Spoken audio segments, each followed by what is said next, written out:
नमस्ते बच्चों। Welcome back to the animated class. इस वीडियो में हम पढ़ने वाले हैं class 8th English reader book का लेसन 14 आजाद द मार्टर। शहीद आजाद। चंद्रशेखर आजाद एक ऐसा नाम है जिसे हर हिंदुस्तानी जानता है, जिसकी बहादुरी और देश प्रेम के कारण ही उन्होंने अपने प्राणों के बारे में ना सोचते हुए अपने देश को अंग्रेजों से आजाद कराने के लिए लड़ाई लड़ी और शहीद हो गए। इन्हीं फ्रीडम फाइटर्स की वजह से आज हम अपने घरों में अपने परिवार के साथ खुशी से रह पाते हैं।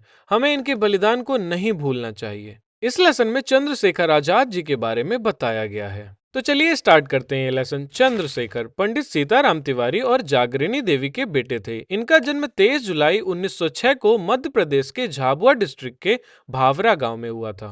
उन्होंने अपनी स्टार्टिंग की पढ़ाई भावरा में ही की थी, अपने गांव में ही पढ़ते थे। उसके बाद अपनी आगे की पढ़ाई करने के लिए वो वाराणसी में संस्कृत पाठशाला में चले गए। वो हनुमान जी के बहुत ही उत्साही, बहुत ही बड़े भक्त थे। एक बार क्या हुआ था कि वो ब्रिटिश पुलिस से बचने के लिए किसी हनुमान मंदिर में वहां के पुजारी का वेश बना लेते हैं, जिससे पुलिस वाले उन्हें पहचान न पाएं। यंग चंद्रशेखर महात्मा गांधी के लीडरशिप में हुए नेशनल मूवमेंट राष्ट्रीय आंदोलन जो कि 1920-21 में हुआ था, उससे आकर्षित हुए थे। उन्हें पसंद आया था ये, वो भी इस आंदोलन में गए थे और इन्हें अरेस्ट कर लिया गया था। मतलब और भी लोगों को अरेस्ट किए रहे होंगे, उनमें से ये भी एक थे। फिर इन्हें मजिस्ट्रेट के सामने लाया गया, वहां का जो जज था उसके सामने इन्हें लाया गया। चंद्रशेखर जी से उनके बारे में वहां पूछा गया होगा, तो उन्होंने अपना नाम आजाद बताया और अपने पिता का नाम स्वतंत्र बताया और प्रिजन में रहते हैं, जेल में रहते हैं, ऐसा बताया। तो ये सब सुन के जो मजिस्ट्रेट था वो भड़क गया और उन्हें 15 कोड़े मारने की सजा सुना दी। वो एक क्रांतिकारी बन चुके थे। उन्होंने एक क्रांतिकारी के रूप में अपना सरनेम आजाद रख लिया, जिसका मतलब है फ्री, मतलब स्वतंत्र। तभी से उनका नाम चंद्रशेखर आजाद हो गया। और एक बार इन्होंने ये दावा किया कि पुलिस उन्हें जिंदा कभी नहीं पकड़ पाएगी, क्योंकि उनका नाम आजाद है। चंद्रशेखर आजाद एक बहुत ही महान भारतीय स्वतंत्रता सेनानी थे। उनकी प्रखर देशभक्ति और साहस को देखकर और भी लोग स्वतंत्रता संग्राम में उतरने के लिए प्रेरित हो रहे थे। चंद्रशेखर भगत सिंह के गुरु थे, जो कि खुद ही एक महान स्वतंत्रता सेनानी थे। भगत सिंह ने चंद्रशेखर से बहुत कुछ सीखा था। दोनों लोग, चंद्रशेखर और भगत सिंह ने, जो भी उस टाइम में आंदोलन वगैरह चल रहे थे अपने देश को आजाद कराने और अंग्रेजों को देश से बाहर भगाने के लिए, उनमें ज्यादा से ज्यादा भाग लिया और आंदोलन को आगे बढ़ाया।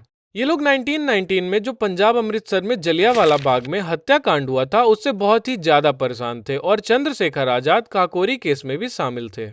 जलियांवाला बाग में आप लोगों को पता ना हो तो बता दूं कि एक जनरल ओ डायर था ब्रिटिश सेना में। उसने बाग के अंदर जितने भी लोग थे इंडियन, उनके ऊपर गोलियां चलवा दी थी बिना किसी कारण के, और सारे लोग मारे गए थे। लेकिन बाद में चंद्रशेखर, जो असहयोग आंदोलन था उसके बंद होने के बाद, उन्होंने जो क्रांतिकारी बहुत अग्रेसिव, खतरनाक थे, उनके तरफ अट्रैक्ट हो गए, उनको फॉलो करने लगे। चंद्रशेखर ब्रिटिश पुलिस के लिए एक आतंक थे। वो पुलिस के नाक में दम कर लिए थे। पुलिस उनसे बहुत परेशान थी। चंद्रशेखर पुलिस की हिट लिस्ट में थे और ब्रिटिश पुलिस उनको पकड़ना चाहती थी, चाहे जैसे मिल जाए, जिंदा या मुर्दा। 27 फरवरी 1931 को चंद्रशेखर आजाद इलाहाबाद के आजाद पार्क, जिसका नाम पहले एल्फ्रेड पार्क था, बाद में उसका नाम आजाद पार्क कर दिया गया है, उसमें अपने दो साथियों से मिलने गए थे। तभी किसी इन्फॉर्मर ने उनके बारे में ब्रिटिश पुलिस को बता दिया कि ये इस पार्क में है। पुलिस ने पार्क को चारों तरफ से घेर लिया और चंद्रशेखर आजाद को सरेंडर करने के लिए कहा, लेकिन उन्होंने ऐसा नहीं किया और लड़ने लगे और 3 पुलिस वालों को मार दिया। लेकिन वो चारों तरफ से घिरे हुए थे, तो उन्होंने आखिर में खुद को ही गोली मार ली। इस तरह वो जिंदा पकड़े नहीं गए और जो उनकी प्रतिज्ञा थी कि जिंदा नहीं पकड़े जाएंगे, उसको पूरा किया। वो अपना फेवरेट हिंदुस्तानी दोहा सुनाया करते थे, दुश्मन की गोलियों का हम सामना करेंगे, आजाद ही रहे हैं, आजाद ही रहेंगे। भारत माता के ऐसे वीर क्रांतिकारी हीरो चंद्रशेखर आजाद को श्रद्धांजलि देने के लिए मध्य प्रदेश की स्टेट गवर्नमेंट ने शहीद चंद्रशेखर आजाद मेमोरियल अवार्ड को शुरू करने का डिसाइड किया है। इस अवार्ड में 1,50,000 रुपए होंगे और ये अवार्ड चंद्रशेखर आजाद के बलिदान दिवस में भोपाल में एक स्पेशल फंक्शन में दिया जाएगा। तो ये था लेसन 14 हमारे प्यारे चंद्रशेखर आजाद जी के बारे में। यहाँ होता है ये लेसन खत्म।